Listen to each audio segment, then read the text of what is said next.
कि संसार में कितने लोग दुखी हैं पर उनको कोई दया नहीं आती, दया नहीं आती, क्योंकि वे अपने आप के मालिक बन गए। जो अपने आप का मालिक बन जाता है उसे ना तो स्वयं के प्रति दया होती है और ना दूसरों के प्रति दया होती है, वो प्रभावित ही नहीं होता। जैसे कल अपन ने प्रसंग चलाया था, भगवान महावीर, ऋषभदेव आदि ये बरसों बरसों तक मौन रहे और सर्वज्ञानी थे वो, और मौन रहे। कल पूरा विस्तार से हमने बताया था।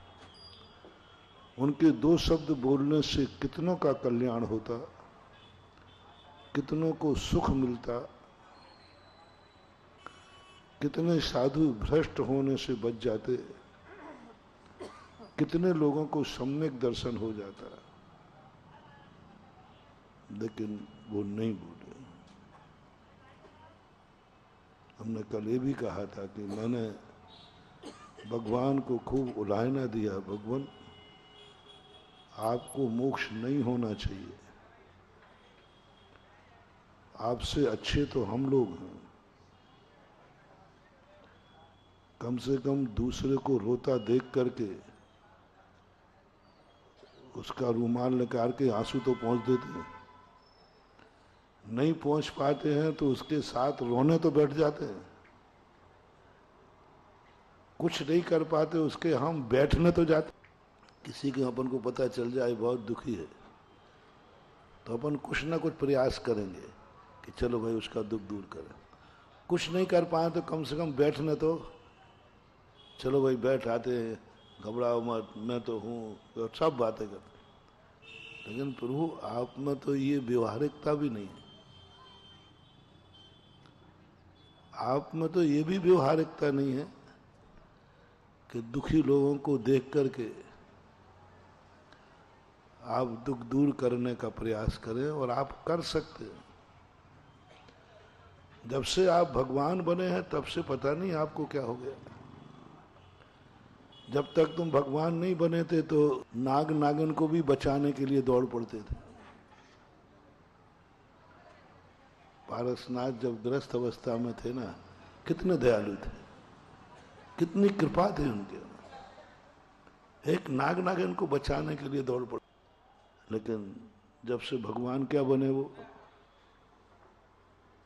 भगवान बनने के बाद पता नहीं भगवानों को क्या हो जाता है। सारा संसार रोता रहता है, सारा संसार दुखी बना रहता है, और इनमें शक्ति है। शक्ति मैंने पढ़ ली, अतुल शक्ति है, ये दुख दूर कर सकते हैं, पर करते नहीं। क्यों नहीं करते आप लोग? आप भगवान हैं। और जैन दर्शन के भगवान का स्वरूप तो इतना विचित्र कहा, कुछ नहीं, हाथ पे हाथ रखे बैठे हैं, कुछ नहीं करेंगे, और उनके मन में भाव भी नहीं आता। वो अपने आप में इतने आनंद में डूब जाते हैं कि उन्हें पता ही नहीं है कि दुनिया कोई दरवाजे पर रो रही है, संसार दुखी है, हमें कुछ करना चाहिए। दो व्यक्ति सहयोग नहीं करते,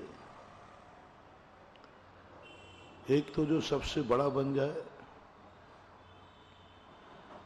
और एक व्यक्ति वह कि स्वयं का इतने आनंद में डूब जाए कि वो दुख के, दूसरों के दुख को समझता ही नहीं, समझता ही नहीं, उसको कोई मतलब ही नहीं पड़ा रहता, क्योंकि उसको इतना सुख मिल गया, इतना सुख मिल गया कि वो दूसरों के दुख को एहसास ही नहीं कर सकता।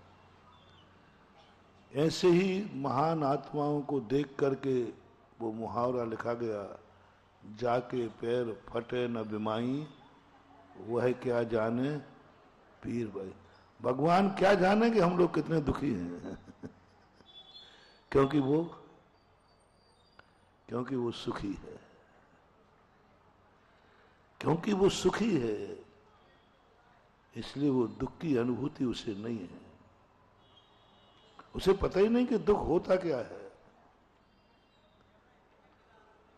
जो दुख अपन को है, यह दुख भगवान को होता तो मजा आ जाता है। फिर उसको फिर पता चलता कि दुख क्या चीज होती है। फिर वो दुख दूर करता है, क्योंकि उसको भी दुख दूर कराना है, उसको भी दुख दूर कराना। लेकिन उसको तो निश्चिंत हो गया, अब मुझे जिंदगी में कभी दुख आएगा ही नहीं। जिस व्यक्ति को जिंदगी ये सुधर जाए कि अब मेरी जिंदगी में कभी दुख नहीं आएगा, वो बहुत खतरनाक है महानुभाव, क्योंकि अभी किसी के दुख दूर नहीं करेगा। जभी तक व्यक्ति दूसरों के काम आता है, तब उसके मन में ये भाव आ जाए, कल मुझे भी किसी की जरूरत पड़ सकती है। तुम लोग जो एक दूसरे का सहयोग करते हैं ना, अपन, हम और आप सब, ये बहुत मतलब ही है। अपन लोग चिंता नहीं करना है। अपन एक दूसरे का सहयोग इसलिए करते हैं क्योंकि आज इसको जरूरत है, कल मुझे जरूरत पड़ेगी। आज कल हम इसकी अर्थी में नहीं गए तो कल हमारे कंधा उठाने वाला कौन मिलेगा। चलो भाई, परस्परोपग्रो जीवाना, एक दूसरे। अब उनको तो पता चल गया कि मुझे किसी की जरूरत है ही नहीं, तो वो दूसरे की जरूरत बनना बंद कर दिया, खबर ही नहीं ले रहे, आनंद में मस्त है। ये अपन जैसे छोटे दिमाग वालों का ये सोच है। अपन लोग कई बार भगवान को कहते हैं, भगवान तू वहां बैठा है, थोड़ी देख मेरी क्या दशा हो रही है, मैं कितना दुखी हूं, मैं तेरा भक्त हूं और तुझे मेरी खबर भी नहीं है। यदि आपका पिता, आप बहुत दुखी हो और वो तुम्हारी खबर भी नहीं लेवे, तो तुम्हें गुस्सा आएगा कि नहीं? अरे भाई, तू मेरा बाप है, मेरे दुख तो सुन। ऐसे अज्ञानियों को गुस्सा आता है भगवान पर कि तू क्या करता है, तू मेरा भगवान है और मैं दुखी हूं, परेशान हूं, और मुझे विश्वास है कि तू दूर कर सकता है, मेरे दुखों को दूर कर सकता है, फिर भी तू कर ही नहीं रहा। बहुत सारे लोग भगवान को बहुत बड़ा भुला कहते हैं। कई लोग थोड़ा बड़ा भुला नहीं कह करके भक्ति में मीठी मीठी शिकायत कर देते हैं, मीठी मीठी शिकायत। बहुत भजन गाते हैं, अब देखना मीठी शिकायत भक्त ने क्या कर दी, कितना बड़ा उड़ाना है। भगवान, मैं यदि हार जाऊंगा तो इसमें मुझे कोई हंसी नहीं उड़ाएगा, क्योंकि मैं तो पहले ही से हारा हूं। अब हंसी तो तेरी उड़ेगी, दुनिया पूछेगी कि भक्त की नैया कैसे डूब गई, तू जब खेवन हारा था। तो एक भजन करते हैं, आप लोग भजन गाते हैं कि तेरी ही दुनिया मजाक उड़ाएगा, दुनिया तेरे ही से पूछेगा कि ये भक्त की नैया, ये भक्त बताओ तेरा है कि नहीं। बोले है, और तू इसकी खेवन हारा था, तो इसकी नैया क्यों डूब गई, उस समय तुम क्या जवाब दोगे? मैंने कि वाह, क्या जम के भगवान को भक्त ने लपेटा है। मेरी बदनामी नहीं होगी, मैं तो वैसे ही बदनाम हूं, मेरा नुकसान नहीं होगा, मेरे पास तो कुछ है ही नहीं, इज्जत तो तेरी खत्म होगी। क्योंकि मैं तो एक ही बात पूछेगी दुनिया, क्यों भाई तू किसी को मानता है कि नहीं? तो मैं तो कह दूंगा कि हाँ, फलाने महाराज को मानते, अब बदनाम आपको ही होना है। मैं उस कंपनी का माल ले आया था, बदनाम कंपनी होगी। बहुत उल्हानापन देते हैं, क्योंकि अपना सोच बहुत छोटा है, बुद्धि छोटी है, लेकिन वो महान है। वे उस नियत की परिधि में प्रवेश कर गए हैं, उसके पहले अब देखना, अपन ने भगवान से शिकायत कर दी ना कि भगवान तुम मेरे दुखों को दूर करो, आप कर सकते हो XYZ। जब तत्व दृष्टि जागती है महानुभाव, तब सत्य जागता है महानुभाव। उस समय पता चलता है कि भगवान जो हमारे ऊपर ध्यान नहीं दे रहा है, यही भगवान का, सच्चे भगवान का लक्षण है। बड़ा आदमी छोटों के कष्टों को दूर कर सकता और नहीं कर रहा है, यही बड़े आदमी की पहचान है। जो अपने भक्तों को कष्ट देखकर उनके कष्ट दूर करता है, उससे भगवत्ता दूषित होती है, दूषित होती है। और सही भगवान, क्योंकि वो भगवान है, उसने सोचा कि मैं भगवान कैसे बना। अपन भगवान को नीचे लाना चाहते हैं और भगवान हमें ऊपर ले जाना चाहता है। फैसला करो, भगवान को नीचे बुलाऊं या अपन ऊपर चलें? अच्छा क्या है? सब बोलो भाई, अपन ऊपर चले। मेरा भी प्रस्ताव यही है। भगवान को नीचे बुलाने की अपेक्षा तो भगवान ने खुद जाना कि मैंने कब भगवान बना, जब मैंने नियत को स्वीकार किया। जब तक मेरे मन में ये दूर भाव बना रहा कि मेरे कष्ट दूर हो जाएं, मेरी कोई सहायता कर दे, मेरा कोई सहयोग कर दे, तब तक व्यक्ति भगवान नहीं बन सकता, तब तक व्यक्ति संसार से ऊपर नहीं उठ सकता।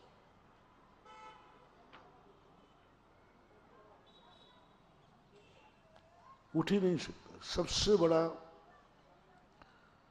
अपनी जिंदगी में पंचम काल में अपन लोग भगवान क्यों नहीं बन सकते? अपन बड़े क्यों नहीं बन सकते? क्या कारण? भावना तो है। सबसे बड़ा कारण बना है अपने पास कि अपन नियत को स्वीकार करने का साहस नहीं है। हम कुछ भी प्रतिकार नहीं करेंगे, सुख और दुख को हम एक समान मानेंगे, कंचन और कांच को हम एक समान मानेंगे। अर्घावतारन अशी प्रहारन में सदा क्षमता धरे। कोई तलवार मारेगा और कोई आरती उतारेगा, मैं दोनों में क्षमता रखूंगा। कोई गले में सांप डालेगा और एक गले से सांप निकालेगा, मैं दोनों में। यशोधर महाराज, राजा शरणक ने सर्प डाला, महारानी चेलना ने सर्प निकाला, दोनों को आशीर्वाद एक समान मिला कि अलग अलग? एक समान मिला, एक समान मिला। सुख और दुख में, नरक और स्वर्ग में, सब में हमारी एक दृष्टि आ जाए, एक साम दृष्टि आ जाए। दुख आया है शांत, सुख आया है शांत। पुण्य और पाप के उदय में हर्ष बिलखो मत भाई, यह पुद्गल पर जाए उपज बिन शेथर नाई। पुण्य पाप फल माही, हरख बिलखो मत भाई। पुण्य के उदय में हर्षित नहीं होना, पाप के उदय में विषाद नहीं करना, यह जब तक नहीं होगा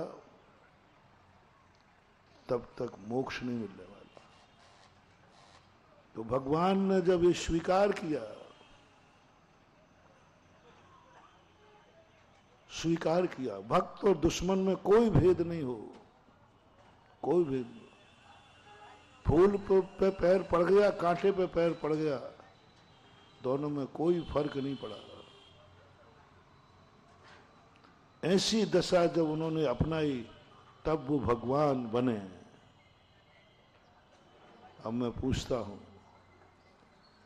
आपका पिता बहुत बड़ी ऊंचाई पर पहुंच जाए, बहुत धनवान हो जाए,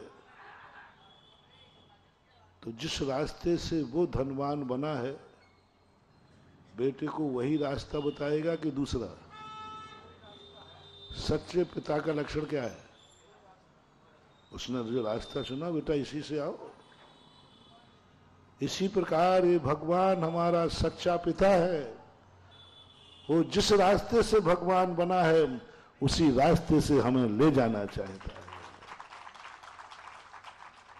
यदि वो मेरे कष्ट दूर कर दे तो हम भगवान नहीं बन पाएंगे। यदि कष्टों पे वो रोक लगा दे, कष्टों में सहायता कर दे, तो एक तो उसे भगवान पद से नीचे उतरना पड़ेगा, और जिसकी सहायता करेगा उसका भी मोक्ष मार्ग रुक जाएगा, उसका भी उत्थान रुक जाएगा, वो कभी भगवान नहीं बन पाएगा, कभी नहीं बन पाएगा। और भगवान कहता है मैं भगवान बना हूं तो मेरा नाम लेने वाला जो भी है वह सब एक दिन भगवान बने। कि प्रत्येक मेरा भक्त मेरे समान साधु बने। हर पिता का ये लक्षण होता है, मेरा मेरे समान ही धनवान बने, शक्तिवान बने, इज्जतवान बने। जैसा मेरा नाम है दुनिया में मेरे बेटे का भी रहे। ये हर व्यक्ति के मन में ये भाव आता है, पिता को, गुरु को और भगवान को। और इसी भावना के अनुसार पिता बेटे को वो मार्ग दिखाता है जिस मार्ग से वो आया है, और इस मार्ग चलने से उसको इज्जत मिली, सम्मान मिली। अब मैं आपसे पूछता हूं कि आपको जितनी इज्जत मेरी है इतनी इज्जत तुम्हें मिलना चाहिए कि मेरी तो इज्जत खूब हो, भक्तों की जम के बेइज्जती होना चाहिए। जो आपको, आपका जो, मुझे कुछ नहीं, मैं तो फैसला आपका है। यदि मैं तुम्हारा दुश्मन होऊंगा तो जरूर करूंगा, इसकी तो बेइज्जती होना ही चाहिए। बस मेरे मन में तो भाव आता है कि आज जैसे मनोज बाबू, सतीश चंद्री आदि मेरी जम के प्रशंसा करते हैं, खूब इज्जत करते हैं, परम पूजनी बोलते हैं। आप लोग भी बोलते हो, आप लोग सब बोलते हैं, सब बोलते हैं। इतना इज्जत, इतनी इज्जत देते हैं आप मुझे। परमेष्टि, परम ज्योति, बीमार विरागो विमला कृति, क्या क्या टाइटल दिए शास्त्रों में।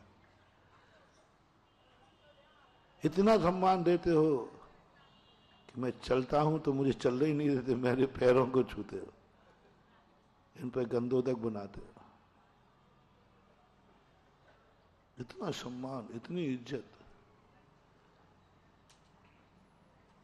मुझे तो मिल चुकी है और आगे और ज्यादा मिलेगी। आज तो पैर ही धो रहे हो, एक दिन मेरा वो रूप होगा कि तुम मस्तक से धो करके गंदों तक बनाओगे। क्यों? जब रास्ता सही है तो मंजिल की घोषणा करने में क्या आपत्ति है? बोलो, ये रत्नत्रय मोक्ष का मार्ग है कि नहीं? तुमने कहा था ना सचिन बाबू स्वाध्याय करते, क्या नाम, नहीं ये जीवन जी स्वाध्याय करते। क्यों भाई, स्वाध्याय में तुमने पढ़ा कि नहीं, सम्यक दर्शन ज्ञान चारित्राणी मोक्ष मार्ग। अभी बताओ, ये जो कथन है सच्चा है कि झूठा है? मुनि व्रत जो है मोक्ष का मार्ग है कि संसार का? पक्का? तो फिर जब, अब मैं मुनि हूं कि नहीं? और मेरे तो मुनि हूं, पक्का हूं मैं, तुम जानो, तुम्हारा काम जाना। रत्नत्रय भी है, आप तो आगम से देख लीजिए, आगम में जो चर्या बताई वो बराबर पाल रहा हूं। तो बोलो, well beginning is of done. जब मेरा मार्ग सच्चा है, यदि मुझे थोड़ा भी संदेह होता कि ये मार्ग सच्चा नहीं है, तो आपको थोड़ा रास्ते में चलते हुए डाउट हो जाए कि ये मार्ग गलत है, तो तुम चलते रहते हो कि रुकते हो? फिर यहां वहां डाउट हो गया। अब मैं मोक्ष मार्ग पे चला हूं, मुझे तो डाउट नहीं है। मैं तो किसी से नहीं पूछ रहा हूं कि भैया मैं मुनि बनाऊं, ठीक ठाक है कि नहीं। पक्का हो चुका। जब अपन निर्णय कर लिया कि यह रास्ता सही है जहां मैं जाना चाहता हूं, वहां कौन व्यक्ति आजू बाजू पूछने में समय खराब करता है? बोलो, गाड़ी की स्पीड बढ़ाओगे कि फिर भी पूछोगे? अरे पक्का है, कोई संदेह ही नहीं, कुछ न किंचित मात्र भी संदेह नहीं है कि ये रास्ता गलत है। फिर आप कुछ नहीं, आप अपनी गाड़ी की स्पीड पे ध्यान। यही तो पूज्यवर समंत मंत्र महाराज ने कहा, चलने के पहले बताओ ये रास्ता सही है नहीं, तुम्हारी अनुभूति में क्या आ रहा है? नहीं, थोड़ा थोड़ा सीख, थोड़ा थोड़ा डाउट दिख रहा है, मत चलो, रुके रहो। इदमे वो दृश्य वो तत्वम नान्या न चान्यता। क्या बात पूज्यवर ने कही। अंदर से ऐसी प्रतीति जागती है, रास्ता यही था, यही है, यही रहेगा, अन्य नहीं है, अन्य प्रकार नहीं है। ऐसी प्रतीति होने के बाद फिर व्यक्ति रुकता नहीं है, फिर तो कहता मंजिल आ गई। तो मेरी प्रतीति में आ गया है कि सच्चा मोक्ष मार्ग निर्ग्रंथ मार्ग है। सच्चा मोक्ष मार्ग निर्ग्रंथ मार्ग है, पक्का। इसके बिना आज तक जिस बिना नहीं जिन राज सीजे। भगवान को भी मुक्ति नहीं हुई, जितने मोक्ष गए हैं इसी रास्ते से गए हैं, इसके बिना रास्ता नहीं है। ये मेरी प्रतीति में आ गया और मुझे सच्चा लगे, मैं सच्चे मार्ग पर हूं। मैं सच्चे मार्ग पर हूं। अब आप लोग और बता दो। पूछ रहा हूं, हालांकि पूछने की जरूरत नहीं है तुमसे। तुम नहीं कहोगे तो क्या मैं तुम रास्ता बदल दूंगा? तुम सब कहोगे नहीं महाराज आप गलत रास्ते पे, तो भी चिंता मत करना, मैं रास्ता बदलने वाला नहीं हूं। मेरे जन्म पर गधा नहीं बोला था, गधा बोला था दुर्योधन के जन्म पे। तो उसने तो माँ की बात तो ठुकरा दी। माँ ने कहा जा तू दिगंबर होके आ जा। एक बार एक व्यक्ति ने कहा कि महाराज आप लोग थोड़ा कपड़ा पहन लिया करो, थोड़ा सा लंगोट लगा लो, अच्छे नहीं लगते, आप बहुत बड़े हो गए, अच्छे नहीं लगते। तो हमने दो तरीके से शायद बताया था। मैंने कि मुझे आज तक महसूस ही नहीं हुआ कि मैं बड़ा हो गया, मुझे पता ही नहीं कि मैं बड़ा होगा। साधु को यदि बड़े होने का पता चल जाए तो वो साधु नहीं। मैं तो अभी भी वही मानता हूं, जन्मजात बालक के समान मेरा शरीर है। मुनि को कभी नहीं, जैसे बालक होता है ना, वो बिना कपड़ों के सबके बीच में चला जाता है। महिलाएं भी घेरे रहती है, पुरुष बाजार में भी निकल जाता है। आपने देखा बाजार में बालक को शर्म आती है? अरे बाजार में है, सब लोग खड़े हैं, यहाँ महिलाएं हैं, यहाँ पुरुष हैं, नहीं आती। क्यों नहीं आती? उसमें राग है ही नहीं। इसी प्रकार साधु अपने आप को बालक के समान समझता है। अब कहां से राग आएगा उसको? वो तो बालक वत यथा जात मुद्रा कहीं से, कोई विकल्प ही नहीं आता। और एक भेद विज्ञान और जाग गया। किसको पड़ी है? मुझे तो कभी यही पता नहीं चलता कि वस्त्र पहने भी जाते हैं कि नहीं। मुझे अनुभव में नहीं है, भूल गया वस्त्र कोई पहनने की चीज आती है। हमें तो तुम लोगों को वस्त्र पहनते देखकर ताज्जुब लगता है, कितने पागल लोग हैं। मैं अनुभव से परे हो गया, क्योंकि इतनी छोटी अवस्था में वस्त्र विमोचन कर दिया कि अब वस्त्र तुम पहनाओगे तो शायद मैं बटन भी नहीं लगा पाऊं, याद ही नहीं है। खबर ही नहीं। क्यों? साधु की एक वो दशा हो जाती है। एक वैज्ञानिक था जिसने वो सिद्धांत बनाया था कि पानी में जितनी वस्तु डाली जाए उतने घनत्व का पानी बाहर निकलता है। एक विज्ञान का नाम है। पानी में कोई वस्तु डाली जाए तो वो अपना उतने घनत्व का पानी, और ये नहाते समय उसको ज्ञान में आया, नहाते समय, और वो नग्न होकर नहा रहा था। उसने कहा अरे सिद्धांत हो गया, उसने एक लोटा डाला उतना पानी बाहर, अरे सिद्धांत सिद्धांत यूरेका यूरेका। जर्मन या जापान का था, वहां की बात है, यूरेका। उसने तुरंत बाथरूम से बाहर निकला और प्रयोगशाला थी उसकी 1 किलोमीटर दूर, दौड़ गया। सब लोग कह रहे अरे नंगा जा रहा है, ये नंगा जा रहा है, ये नंगा जा रहा है, देखो पागल हो गया, पागल हो गया। उसको कुछ भी पता नहीं कि मैं बिना वस्त्र का हूं, होश ही नहीं। उसे ये भी पता नहीं कि दुनिया, वो तो कहा मिल गया मिल गया मिल गया। उस सिद्धांत को प्रयोगशाला में उसको लिखना था। यूरेका यूरेका कहते हुए चला गया, यूरेका यूरेका। लोगों ने कहा पागल रेखा पागल हो गया। और प्रयोगशाला में उसने अपने जो सिद्धांत था उसको सीधा लिखा, प्रैक्टिकल किया।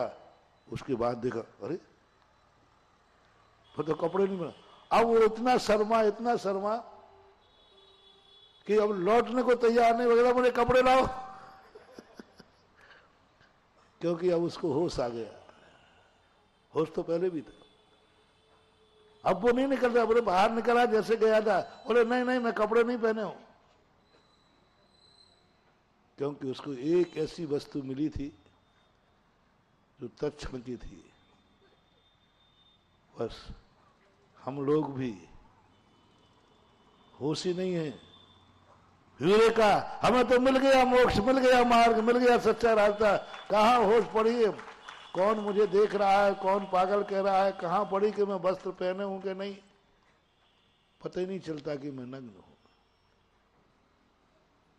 अभी तुम्हारे कपड़े खींच ले जाए ना फाड़ के, तो तुम वो जो फर्श बिछाया ना ये चप्पल लपेटते फिरोगे, कहीं आड़ में छुपते फिरोगे, क्योंकि तुम्हें महसूस हो रहा है कि मैं कपड़े से रहित हूं। जब सही दशा प्रकट हो जाती है कभी महसूस ही नहीं होता है कि मैं दिगंबर हूं। महसूस ही नहीं होता कभी कि मैं कपड़ों से रहित हूं, मैं नग्न हूं, यह भी खबर नहीं है। साधु को यह भी खबर नहीं रहती। क्यों? यूरेका, मुझे सच्चा मार्ग मिल गया, कोई खबर ही नहीं, पता ही नहीं। दुनिया को तुम्हें जो कहना है कहते जाओ। जनवाणी मां की बात समझ में आ गई। जिसको समझ में नहीं आई वो दूसरे के भड़कावे में आ जाएगा। दूसरे थोड़ा चढ़ाएंगे, शर्म आ जाएगी। दुर्योधन जैसा, उसे मां की बात समझ में नहीं आई। मैंने कहा भाई मैं दुर्योधन नहीं हूं। मां ने कहा था, मैंने कहा था चातुर्मास के अंदर, एक जिसकी मां की दृष्टि पूरे शरीर को वज्र की बना सकती है, क्या उस मां की दृष्टि एक छोटे से कपड़े को नहीं भेद सकती थी? एक छोटा सा कपड़ा लपेट लिया, पहन लिया तो कौन सा बुरा होगा? जब इतनी ताकत गंधारी की आंख में थी कि उसकी जिसको देखेगी पट्टी खोलकर वज्र की हो जाएगी, तो कपड़ा बीच में कहां से आ गया? क्या इतना सा छोटा सा कपड़ा पतला पहन लिया तो कौन सी बुराई कर दी? आज सारे विश्व से हम इसका जवाब मांगते हैं। जो लोग कहते हैं कि मोक्ष जाने के लिए, धर्म करने के लिए दिगंबर होना क्या जरूरी है? दिगंबर सम धर्म आज जैनियों का है। जैन धर्म में दिगंबरत्व है? नहीं। वैष्णव दर्शन में सबसे ज्यादा महाभारत में, इससे बड़ा उदाहरण क्या चाहिए? एक मां अपने जवान बेटे को, जवान नहीं दुर्योधन उस समय बाप नहीं दादा बन चुका था। उस बेटे को अपने सामने नग्न बुला रही है, नग्न मुद्रा बुला रही, क्यों? कपड़े को भेज देती? नहीं महानुभाव, सावधान। बंदो धूम विदीदो यदि समणो छट्टिया जीवम हवदिवाना हवदि बंदो मदम्मी जीवेद काय चेठामी बंदो धूम विदीदो यदि समणो छट्टिया शब्दम। 2000 वर्ष पहले पूज्यवर कुंद कुंद स्वामी ने लिखा कि जीव की बराधना हो या ना हो तो भी तो अहिंसक हो सकता है, लेकिन एक धागा भी तेरे शरीर पर है तो तू अमर नहीं हो सकता। ये सिद्धांत बंदो ध्रुव विधि दो, ध्रुव उपद यानी परिग्रह, एक धागा भी है तू वज्र का नहीं हो पाएगा। नियम बना दिया, धूम विधि दो यदि समणो छट्टिया सब्बम। इसलिए मोक्ष जाने वाले श्रमण संपूर्ण परिग्रह का त्याग कर देते हैं। ये यहां जैन आगम की गाथा है। और उधर उन्होंने गंधारी कहती है कि नहीं, दिगंबर होके आ जा, तो नहीं आया, वो नहीं आया। रास्ते में थोड़ी कह दिया, अरे माँ को तो हमेशा छोटा बच्चा दिखता है, तू तो शर्म कर। माँ को तो हमेशा लगता है कितने बड़ा हो जाए बच्चा, तो तू तो शर्म कर, इतना बड़ा होकर माँ के सामने नंगा जाएगा। अब दुर्योधन में तो अकल थी नहीं, क्योंकि जब जन्मा था तो गधा बोला था, गधा। तो जोशियों ने कहा था ये जिंदगी में कभी अपनी अकल से काम नहीं करेगा। आप लोगों के जन्म पे क्या क्या बोला, लोग मैं बता देता हूं क्या बोला। यदि सतमार्ग यदि तुम दूसरों के कहने पर छोड़ देते हो, तुमने कोई नियम लिया, कोई धर्म किया, दूसरे के बहकामे में छोड़ दिया, तुम दूसरे के बहकामों में आकर के गुटखा खाने लगे, शराब पीने लगे, जुआ खेलने लगे, गलत मार्ग पे चले गए। जैसे आप लोग कहते हैं महाराज जी मैं क्या करूं, मेरी मेजॉरिटी है, एक लोगों का बहाना है, महाराज जी मैं क्या करूं, मेरी मेजॉरिटी ऐसी है, मेरे दोस्त यार ऐसे हैं, वहां बिना इसके चल नहीं सकता, ऐसा लोग कहते हैं। जब जब तुम्हें ये बात ध्यान में आए कि ये मार्ग अच्छा है, ये नियम अच्छा है, ये व्रत अच्छा है, उसके बावजूद भी आप अच्छा मान रहे हैं, लेकिन आप नहीं कर पा रहे क्योंकि आपकी मेजॉरिटी ठीक नहीं है। लोग, 4 लोग क्या कहेंगे, समझ लेना आपके जन्म पर गधा बोला है, प्रमाण पत्र दे दिया मैंने। अपन कहाँ के तुम्हारी मम्मी से पूछता फिरूंगा, और मम्मी को पता नहीं है, क्योंकि आजकल छोकरे अस्पताल में होते। मेरे पास थर्मामीटर है। जब जब तुम्हें अच्छे कार्य करने में करना चाहते हो, लेकिन दूसरे के कारण नहीं कर पा रहे, मैं मंदिर जाऊंगा लोग क्या कहेंगे, मैं रात में नहीं खाऊंगा लोग कहेंगे अरे भगत जी धर्मात्मा बन गए बहुत। 2-4 लोग दोस्त तुम्हें चढ़ा देना तो तुम नियम तोड़ देते हो। बस समझ लेना इसी का नाम दुर्योधन है, जो सतमार्ग को, अच्छी नीति को, अच्छे धर्म को दूसरे के कहने पर छोड़ दे वे, इसी का नाम तो दुर्योधन है। तुम्हें गुरु की बात ध्यान में नहीं आई कि गुरु ने मना किया था, तुम्हें मां की बात ध्यान में नहीं आई कि मां ने मना किया था, मां ने मना किया था, एक बेटा बाहर जा रहा है, एक गलत कार्य मत करना, तुझे उस मां की बात ध्यान में नहीं आई, मां की बात झूठी कर दी और तुमने जाकर के सामने वाले की बात मान करके और गलत कार्य कर लिया। जब जब जिस जिस कार्य में मोटिवेशन तुम्हारी आत्मा अच्छा मान रही है, तुम्हारी मां ने जिस कार्य को करने को कहा है, तुम्हारे गुरु ने जिस कार्य करने को कहा है, जिनवाणी में जिस कार्य को करने को कहा है, तुम दूसरों के कहने पर, दूसरों के डर से, लोग क्या कहेंगे, दूसरों के बहकावे में यदि तुमने वह छोड़ दिया है, पत्थर की लकीर मानना, तुम्हारे जन पर कहीं ना कहीं गधा बोला था, भली तुमने नहीं सुना हो, और तुम मर करके वही दशा होगी जो दुर्योधन की हुई है। वही दशा होगी जो दुर्योधन की हुई है। कोई नहीं बचा सकता तुझे, क्योंकि तेने किसकी अवज्ञा की है? किसने किया? मां ने मना किया था और वही तूने कर डाला। मां ने मना किया था, वही कर डाला तूने, मना वही कर डाला। क्यों? बोले मां क्या करूं, सब लोग, बस दुर्योधन ने यही तो कहा जब ओहो माता ने कर्म ठोक लिया।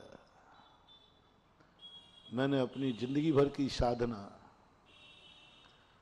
मैंने संकल्प किया था कभी पट्टी, और बेटे के मोह में मैंने पट्टी खोल दी। मैं भी भ्रष्ट हुई, मेरा भी संकल्प टूट गया और बेटे को भी नहीं बचा पाए। ये क्या किया बेटा तूने? बोले क्या कहें, लोगों ने मुझे भड़का दिया, तो इतना बड़ा होकर नंगा जाएगा, लोग क्या कहेंगे? तो मुझे उनकी बातों में मैं आ गया तो अब मर गया। तुम लोग किन किन की बातों में आते हो? मेरी बातों में तो आओगे ही नहीं, क्योंकि मैं तुम्हारा गुरु हूं ना। मां की बातों में तो आओगे ही नहीं, क्योंकि वो तुम्हारी मां है ना। जिनवाणी की बातों में तो आओगे ही नहीं, क्योंकि वो जिनवाणी मां है ना। तो किसकी बातों में आओगे? जो तुम्हारा दुश्मन पक्ष का है। उपदेश देने वाला इतना भी दुर्योधन को अकल नहीं आई कि जो मुझे समझा रहा है वो मेरे दुश्मन पक्ष का है, मेरा क्या हित सोचेगा? तुम्हें इतनी भी शर्म नहीं आई, इतना भी सोच नहीं है, जो मुझे समझा रहा है ये संसारी प्राणी है, स्वार्थी है, ये गलत कर रहा है और मुझे भी गलत मार्ग पर, इतनी भी अकल नहीं आई तुम्हें? कितनी बातें हैं जो आप गुरु कह रहे हैं, समझा रहे हैं बार बार, फिर भी तुम्हें समझ में नहीं आ रहा है। कोई बात नहीं, मैं तो रास्ता बता देता हूं। मां समझा रही है फिर भी तुझे समझ में नहीं आ रहा है, कोई बात नहीं, रास्ता बता रहा हूं।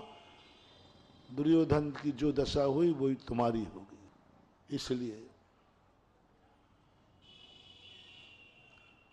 मां ने कहा बेटा यदि इतना ही सब हो सकता तो मैं तेरे कपड़े उतारने को क्यों कहती? संसार की मां तो वो है जो कपड़े उतारती नहीं बल्कि पहनाती है। और मैंने उतारने को क्यों कहा? क्योंकि कपड़े उतारे बिना तू अमर नहीं बनेगा। तूने मां की बात पर संदेह किया? आप लोग जानो, आपका काम जाना है। मैंने उन महान भाव से कहा मैं तो दुर्योधन नहीं हूं। मेरी जिनवाणी मां ने कहा है यदि तू अमर होना चाहता है तो दिगंबर होके आ जा, तो अमर हो जाएगा। और तुम मुझे भड़का रहे हो, महाराज थोड़ा सा लंगोट लगा लो ना, थोड़ा सा कपड़ा पहन लो ना, अच्छे नहीं लगते हो, बाजार में निकलते हो, यही सब दुर्योधन से कहा था, मैंने पूरा पढ़ लिया, बिल्कुल यही शब्द दुर्योधन का। देख अच्छा नहीं लगता, पूरा नहीं पहन, थोड़ा सा लगा ले। वही तुम लोग बोलते हो, थोड़ा ज्यादा नहीं, थोड़ा सा, थोड़ा थोड़ा सा, थोड़ा सा। मैं दुर्योधन नहीं हूं महानुभाव। मेरा तो कहना है दुनिया को जो कहना है सो कहो, मैं तो वही भेष धारण करूंगा जो मेरी मां ने कहा है। संदेह ही नहीं है। अब जब संदेह नहीं है, निर्णय हो चुका कि ये सच्चा मार्ग है और मेरे अंदर तो है। अब आप लोग और बता दो, थोड़ा सा अच्छा लगेगा थोड़ा। मैं सच्चे मार्ग पर हूं कि नहीं।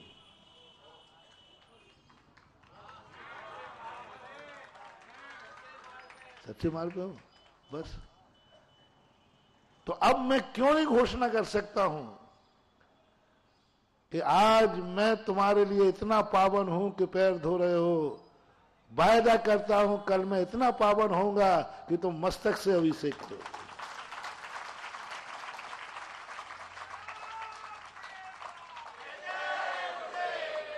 मुझे तो पक्का हो गया, मैं तो भगवान बनूंगा।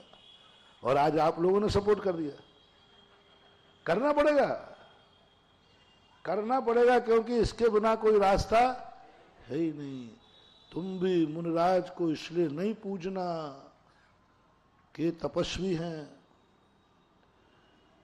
इसलिए नहीं पूछता सम्यक दृष्टि के ये बहुत तपस्वी है, बहुत साधनाएं करते हैं।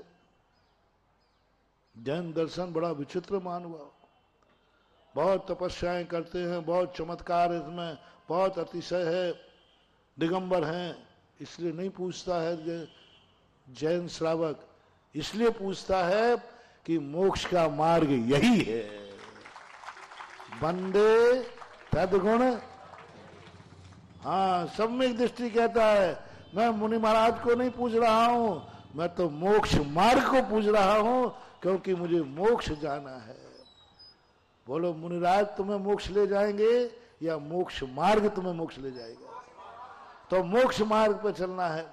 अब तुम्हारी भी सहमति हो गई, अब मैं तुमसे संबंध बनाऊं तो बोलो मैं तुम्हें ठंड में रजाई की व्यवस्था कराऊं, गर्मी में कूलर की कराऊं, तुम्हारे जीवन में जो जरूरतें हैं वो पूरी कराऊं, या जो कष्ट मैं उठा रहा हूं इस कष्ट को सहन करने के लिए अब दुश्मन हो तो तुम्हारी व्यवस्था कर दूंगा कि तू यहीं संसार में पड़ा रहे, मैं मोक्ष जा रहा हूं। मैं तो यही भाव करूंगा कि हे भगवान, जो मेरी दशा वही मेरे भक्त की दशा हो। अब इसके लिए तो कष्ट उठाना पड़ेगा, और क्योंकि साधु वही है जो अर्घावतारन असी प्रहारन में सदा क्षमता धर। सांप डालने वाला सांप निकालने वाले के प्रति क्षमता भाव धारण है, तो क्यों हटाएं? देवताओं ने आके क्यों नहीं हटा दिया सांप? क्यों नहीं कोई शक्ति? क्यों करें? यही मार्ग है मोक्ष का। भगवान इसलिए कष्टों को सहन नहीं कर दूर करते हैं, क्योंकि वो जानते हैं कष्टों को सहन किए बिना मोक्ष मार्ग बनेगा ही नहीं, मोक्ष आएगा ही नहीं। परिचय जय चारित्र 22 परिचय सहन करना ही पड़ेगा। 22 परिचयों के बिना मोक्ष होने वाला नहीं। और क्षुधा एक परिचय है, शेयर करना। आप भूखे, भगवान तुम्हें रोटी दे सकता है, लेकिन तुम्हें रोटी देगा तो वो भगवान नहीं रहेगा और तुम कभी भगवान नहीं बनोगे। ओके? यदि वो रोटी देगा तो वो भगवान नहीं रहेगा। आपकी क्या राय है? और आप भूख से भूखे हो, तड़प रहे हो, बहुत दुखी हो, सहन नहीं हो रही, रोटी मिल जाएगी, लेकिन तुम्हारे भगवान को भगवान पद का त्याग करना पड़ेगा। क्या राय है?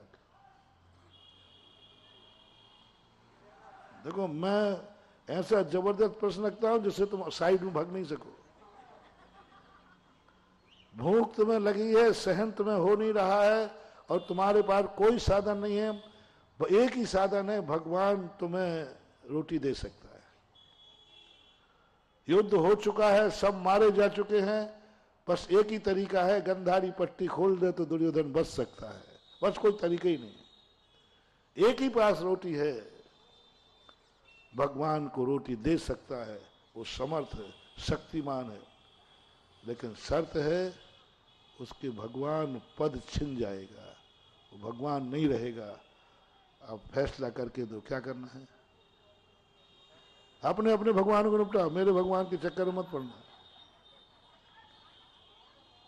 यदि रोटी देता है तो वो भगवान नहीं रहेगा, और रोटी नहीं देता है तो तुम मरोगे, वो भगवान रह जाएगा। क्योंकि तुम्हें तो सहन हो ही नहीं रही, तुम तो मरोगे पक्का है। अब दो में से क्या करना है? तुम जिंदा रहोगे तो भगवान गिरेगा, और भगवान रहेगा तो तुम मरोगे। फैसला करो जल्दी। महाराज कोई बीच का रास्ता निकाल दो ना। नहीं नहीं नहीं, अभी तो पहले ही रास्ते बताओ। कितने परसेंट लोग हैं जो ये कहते हैं भगवान तुम्हारा पद छूटे तो छूट जाए, आप तो हमें बचाओ। मत बोलना, अभी विपत्ति में यही हो जाएगा महानुभाव। अपन बहुत स्वार्थी हैं, अपना मन बहुत स्वार्थी है। थोड़े से सुख के लायक कारण लोग माँ बाप को छोड़ देते हैं। छोटे से सुख के कारण से व्यक्ति माँ बाप को झगड़ा कर लेते हैं, मार डालते हैं। ये संसार बहुत गजब है। एक बहुत अच्छा लोक व्यवहार में आता है, समुद्र का मंथन हुआ, वहां 14 रत्न निकले। देव, मानव और असुरों के अंदर बंटवारा हुआ, सब बांट लिए। उसमें एक जहर भी निकला था। अब जहर को जो निकला है वो लेना पड़ेगा किसी ना किसी को, ये नियम था। और नहीं लिए तो वो सारे रत्न गायब हो जाएंगे। किस न, और जो जाति जहर का घड़ा लेगा वो जाति मिट जाएगी। मानव लेवे तो, असुर लेवे तो, देव लेवे तो, कोई लेने को तैयार नहीं। बहस होते होते वहां एक दिन महादेव आ गए। बोले क्यों लड़ रहे हो भाई? बोले भगवान इस कारण लड़ रहा हूं, जो लेगा। तो बोले लेना तो पड़ेगा। तो सब लोग कोई लेने को तैयार नहीं। तीनों के तीनों भगवान की तरफ देखते हैं। तो भगवान कहते हैं कि तुम मेरी तरफ क्यों देख रहे हो? तुम सारे तीनों मेरी तरफ क्यों देख रहे हो? अब मुंह में बुधवार है। अरे तुम क्या कहना चाहते हो? भगवान आप ही पी लो ना, आपकी अंगाड़ी नहीं हो, पछाड़ी नहीं। उस समय महादेव ने कहा, दुनिया तुम लोग इतने स्वार्थी हो, इतने स्वार्थी हो तुम लोग। तुम मेरे लिए जहर पिला करके मारने के लिए तैयार हो गए। उन्होंने कहा ठीक है, आपकी सहमति है, मैं तुम जैसा नहीं होऊंगा। तुम मेरे लिए नहीं मर सकते हो। एक ने नहीं कहा नहीं भगवान आप नहीं पियोगे, आप जिंदा रहोगे। यदि ज्ञानी होता तो कहता भगवान आप नहीं मरोगे, मैं मरूंगा, मेरे मरने से क्या नुकसान है, आप तो नहीं मरोगे। लेकिन तुम मेरे लिए मरने को तैयार नहीं हो, मैं भगवान हूं। लो लो, मैं तुम्हारे लिए मरने को तैयार हूं। महान आत्मा कौन, आप ही बताएं। दुनिया उसे मार डाले वो महान है दुनिया, या दुनिया के लिए जो मर जाए वो महान है? इसी का नाम महान है। दुनिया के लिए मरने को तैयार हूं। बताते हैं शिव जी ने वो घड़ा पी लिया जहर का। तुमने तो निपटा ही दिया था भगवान को। तुमने तो सोच लिया था कि अब महादेव गया, लेकिन महादेव का पुण्य था, वो घड़ा खाली हो गया और कंठ में जाकर जहर अटक गया। तभी से उनको नीलकंठ बोलने लगे। ये नीलकंठ है ना, ये भक्तों की देन है। ये भक्तों की देन है कि उनका सारा कला जो है नीला काला पड़ गया, क्योंकि जहर से क्या हो जाता है। ओह, धन्य हरे भक्त। वो तो बेचारे महादेव थे तो बातों में आ गए, मैं तुम्हारी बातों में पीने वाला नहीं हूं। कौन करेगा भगवान मरेगा, भगवान का पद नीचे उतरेगा, तू बच जाएगा और तू कभी भगवान नहीं बन पाएगा, क्योंकि तूने अपने स्वार्थ के लिए, अपनी रोटी के लिए भगवान को भी भगवत पद से नीचे उतार दिया। फैसला करो क्या करना, जो आपका फैसला हो। आपका फैसला तो मैंने सुना ही दिया कि आप तो यही कहोगे भगवान आप नीचे उतरो तो उतर जाओ, हम कल भगवान नहीं बनेंगे तो नहीं बनेंगे, तुम तो आज घनी कम मान रहा था, आप तो रोटी दिलवा दो बाहर। सम्यक दृष्टि होगा, भगवान नहीं। मेरी 4 रोटियों के लिए आपका भगवत पद नहीं, भगवान नहीं नहीं, मैं कल मरूं तो आज मर जाऊं, लेकिन आपके भगवत पद पर किंचित मात्र भी बट्टा नहीं लगना चाहिए। आपका पद सुरक्षित है, हम 100 बार जन्म लेके मर जाएंगे, भगवान एक बार बनता है।